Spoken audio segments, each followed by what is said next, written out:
Alright, so now we're on page 103 of our notes, and we're going to finish up plant sterngrr, the functions that all plants go through, and talk a little bit about the evolution of plants.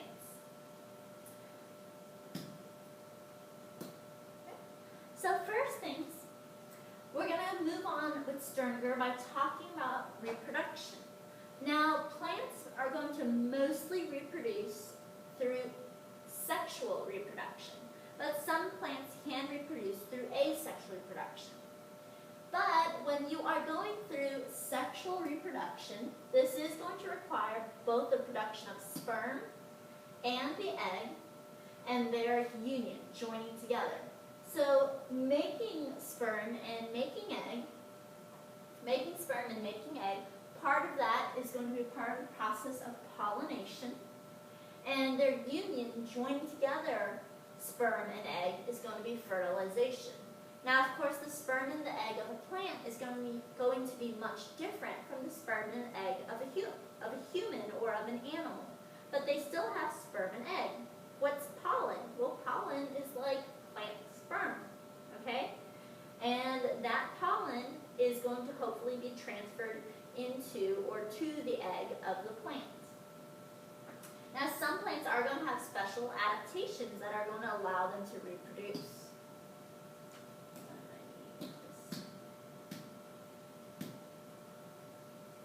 So we do have a group of plants called gymnosperms. Okay, so it looks just like how it's spelled, gymnosperms. And these are going to make, and you want to highlight this, they're going to make eggs inside of a cone. So if you think of a pine cone or a pine tree, inside of there, there's actually some egg structures, and there's actually some pollen structures or sperm being made in a different cone. So here you can actually see here's the adult tree, here's producing a female cone and a male cone. And they actually have structures in them that are the egg and the sperm of the pine tree, of the adult tree. In order to get the sperm to the egg, the wind is actually going to help this happen. Wind is actually going to allow these two structures, these two cells, to get together and be able to go through fertilization and eventually develop and grow into another plant. Another thing that helps to move these seeds around are animals. Sometimes you'll see little squirrels picking at the pine cone. And what they're picking at is the seeds. And when they eat the seeds, their body doesn't digest it. So when they move along and go to the bathroom or, go through excretion, then they're going to drop off those seeds, and those seeds can hopefully grow in the environment that they've been dropped off in. But when we're talking about reproduction, we also need to talk about another type of plant known as angiosperms. And you want to go ahead and highlight this as well, angiosperms. Angiosperms make sperm and egg on different parts of a flower. And so this is what we're used to seeing, because you can physically see this. These flowering plants depend on pollinators, like bees and birds and butterflies, to spread the pollen. And the fertilized egg or seed is stored in the flesh of the ovary, or a fruit. Animals help to also disperse these seeds after they eat them. So what does that mean? Well, you have a plant, a flower, and the flower is going to produce pollen on the anther, and it's going to produce an egg inside of its ovary. And when a pollinator comes in, the pollinator can bump around here, bump into these anthers, and knock some pollen into the carpel of the plant. So look at these different structures that I'm naming here. It is very important for you to be able to identify these structures. So first things first, after you're done copying this down, let's go ahead and copy down a little extra notes on this picture. So if you need to pause, go ahead and pause. The stamen is going to represent the male part. The stamen is made of two parts, the anther and the filament. Notice that the anther is the top part, and this is the part that produces pollen or sperm. So anther makes pollen or sperm. is just what's holding up that anther. Now the female part is known as the carpel. The female part is made of 3 separate sections. You have the stigma at the top that can be really sticky. Being sticky is going to allow it to help hold on to some of the pollen that might bump around, help it kind of catch that pollen. The style, which is the tube that the pollen must fall down through. And in the ovary, you'll have the egg. So in the ovary, you'll have the egg. When pollen actually fertilizes the egg inside of the ovary will swell. When it swells, it's going to become a fruit. So when you're eating fruit, like an apple or an orange, you're actually eating the ovary of a plant. The other 2 structures you see here is the ovule, which makes up the eggs, and the sepal, which is the leaf that supports the flower. If you notice, fruit plants all have flowers, and this is why they have those flowers, because when this egg is fertilized and starts to swell, that's what becomes the fruit, or I'm sorry, the ovary is what's going to become the fruit. So you do need to know that this is the male part, this is the female part, and the different portions of the male and female part. And this is for flowering plants. And flowering plants are known as angiosperms, another name for flowering plants.